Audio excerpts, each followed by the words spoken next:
시청자 여러분 안녕하세요. 오늘의 코인 이진혁입니다. 새해를 맞이해서 우리 투자 시장도 어느 정도 소폭 반등해주는 모습을 보여주고 있는데요. 아직 확실한 상승세를 나타내고 있지는 않습니다. 오늘도 저희와 함께요. 이 투자 시장 분위기 또 크립토 시장 분위기 함께 파악하고 가시겠습니다. 우선 경제 지표 보시면서 하나하나 살펴보도록 하죠.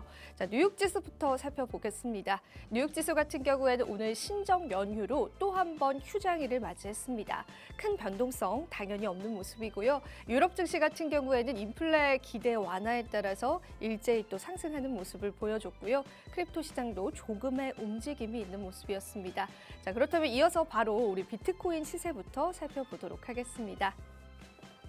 네, 비트코인 16,600달러 선 어제와 큰 변동성은 없게 유지되고 있는 모습이고요.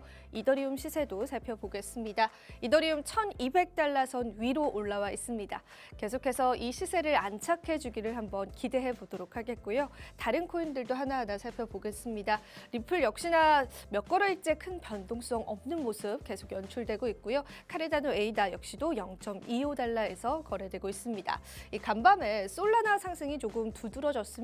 어제만 해도 9달러 선에 머물러 있었는데요. 오늘 같은 경우에는 11달러 선에서 머무르고 있습니다. 도지코인은 여전히 시총 상위를 지켜주고 있는 모습이고요. 라이트코인의 상승도 있었던 하루의 밤이었습니다. 자, 이어서 오늘의 이슈도 살펴보시겠는데요. 오늘 저희가 준비한 첫 번째 이슈부터 살펴보시죠. 오늘 첫 번째 이슈입니다.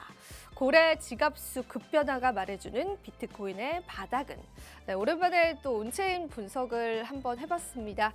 일단은 전반적인 내용은 크립토퀀트를 통해서 참고를 했고요. 크립토퀀트 측에서는 2025년도 그리고 2025년도까지 크립토 윈터가 이어질 것이다라는 아주 안 좋은 전망을 내놓기도 했습니다. 지금이 2023년도인데 무려 2년 뒤까지 안 좋은 전망을 내놓은 이유가 무엇이었을까요? 하나하나 좀 살펴보도록 하겠습니다.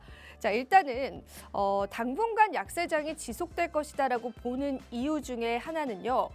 비트코인의 실현 가격이 19,000달러였는데 작년 4분기 동안 이 실현 가격을 뛰어넘었던 비트코인의 가격은 단 이틀밖에 되지 않았다라고 했습니다.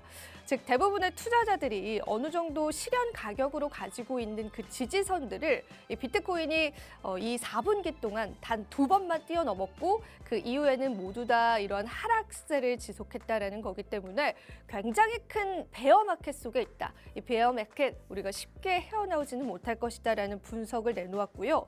그리고 고래 주소수 역시도 우리가 주목할 만하다라고 이야기를 했습니다. 글래스노드 데이터에 따르면요, 1,000개 이상을 보유한 고래 주소수가 3년간의 가장 적은 수치를 기록했다라고 합니다. 즉 몸집이 큰 고래 투자자들의 수마저도 좀 줄어가고 있는 형국이기 때문에 쉽게 우리 크립토 시장이 올라오진 않을 것이다라고 이야기를 했고요.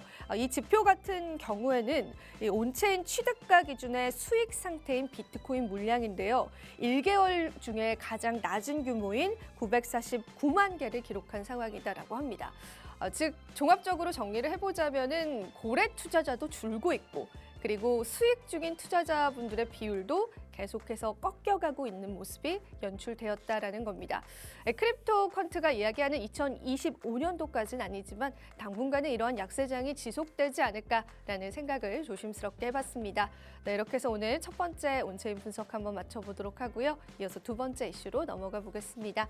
두 번째 이슈입니다. 솔라나 몰락 이유와 급등 패턴.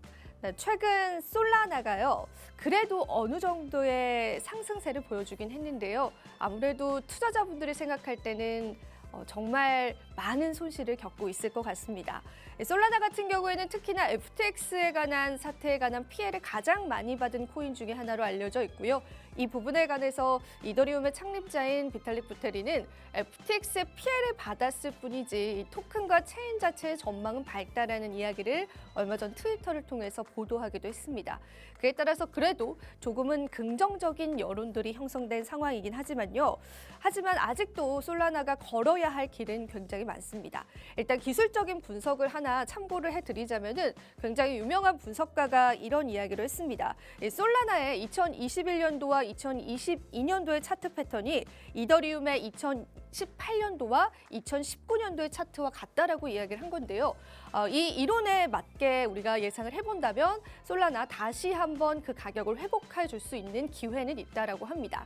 하지만 가장 큰 리스크는 솔라나 같은 경우에는 아직까지도 이 파산한 업체들이 솔라나 토큰을 많이 보유하고 있기 때문에 이 솔라나 토큰에 관한 영향력을 행사할 수 있느냐가 가장 중요한 솔라나 가격에 또 영향을 줄 수 있는 요인이다라는 이야기까지도 덧붙이기도 했습니다. 솔라나의 운명 어떻게 될까요? 우리 한국 투자자분들이 이 솔라나에 많이 투자했다라고 알고 있습니다. 관련한 내용들 저희가 계속해서 팔로우 해보도록 하겠습니다. 오늘 이렇게 해서 저와 함께 이슈도 살펴보셨고요. 저는 잠시 후에 다시 돌아올게요.